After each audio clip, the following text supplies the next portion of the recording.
Hey, we're back and we're back in Panzer again. Thought I'd take a look at expansion number 4. This is the Western Front German invasion of France 1940. So there's some interesting things in this expansion that many people may not know about. Besides just being early war stuff, it does come with some solitaire. It comes with 2 solitaire scenarios, which I found pretty interesting. And it also adds a couple of new units that are kind of rare. These tank war games, in that there's early French stuff and early German stuff. So I thought it would be interesting to kind of look at how the German tanks might stack up to the French tanks. France had some good tanks, of course. You know, the B1, as we all know, was more than a match for early German armor, but used improperly, of course. And it had some weird issues with the radio and stuff like that. But there's also some heroes in here, some commanders and things like that. So I thought we'd kind of go over how that changes the game of Panzer and just look at what all comes in here. Standard in the box stuff. Here's your German. These are all going to be German on one side and the other. So there's a lot of transport vehicles. The early German attacks on France, they technically weren't ready, but they pulled it off anyway, didn't they? A lot of vehicles and pack guns and things like that. But interesting enough, there's a Panzer 1 in here that I thought was pretty funny. What a brutal, what a brutal little tank, but it would be kind of neat to see this in action, but good Lord, that's bad. Here's the Panzer 2. At least here they have AP, but man, look at that. Just awful. So like, I would guess that, look at the armor's a 4-3. Remember from our last videos, just brutal for the basic game.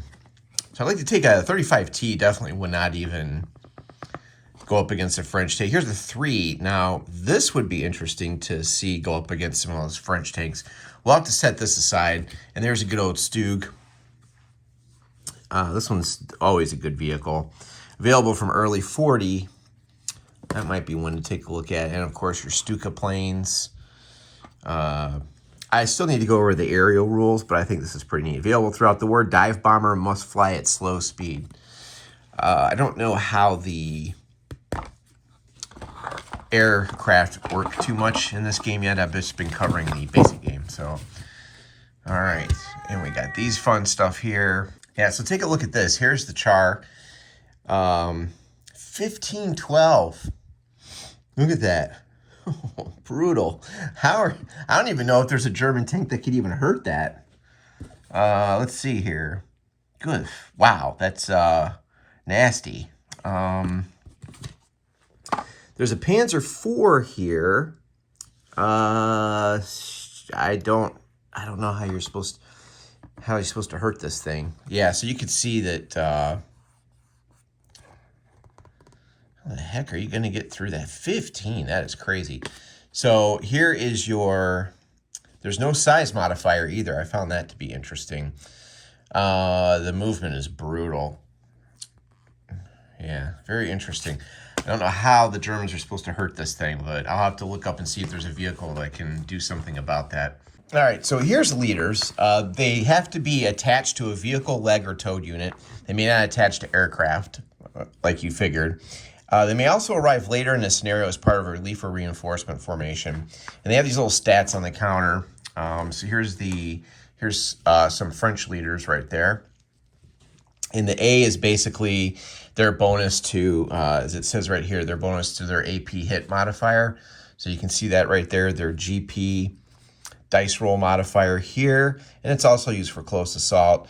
Their suppression recovery, their morale plus, and spotting plus spotting ranges modifier. So you can see they kind of mixed up the heroes according to what you might be looking for. So here's like a +1 spotter. And the R is the indirect fire response modifier.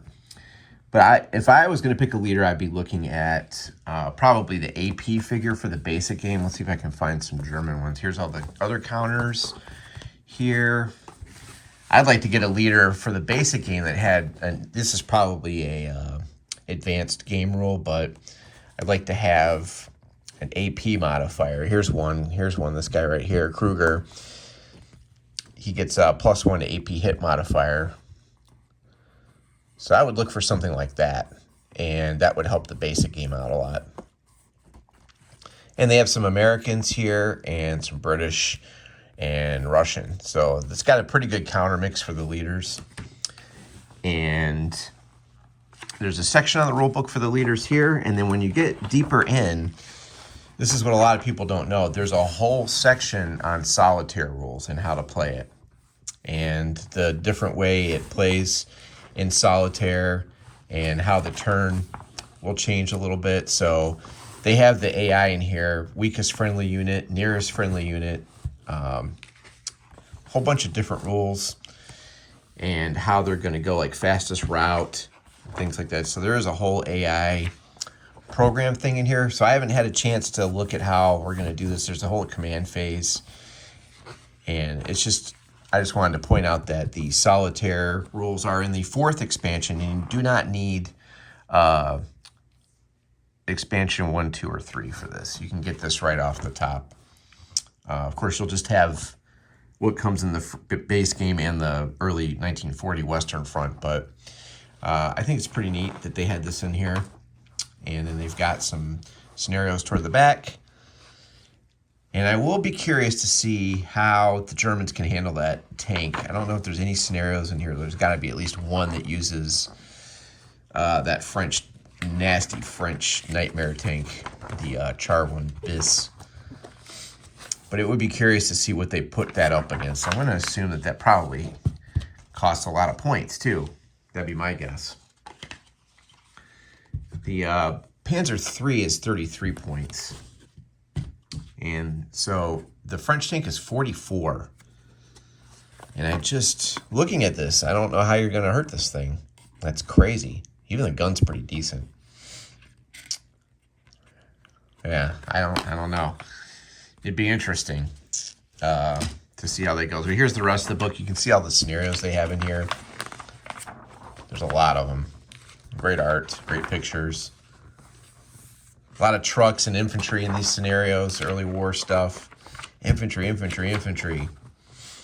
So if you're looking to play solitaire or to get into Panzer, you might want to start with this expansion first, as that may help you learn. There's 3 of them here. Oof. Yeah, I guess you just have to avoid these things, would be my guess. All right, so that is expansion 4. It brings a lot to the game. That's why it's a pretty big rule book. So, and of course you have your new map tiles. I thought this one was pretty interesting here. This is a good map here with a lot of towns on it. Some heavy urban stuff on this map. This would be a slog. So I'm going to kind of read over the solitaire rules and see how they work. It's almost like learning a whole new game. But that is what is in expansion 4. So just to make you aware of all the extra things this adds, I have both the Eastern Front and this one. So I probably won't get the other ones. I'm not really interested in that front or time period. So, all right, there you go. That is Panzer Expansion 4. Thanks a lot.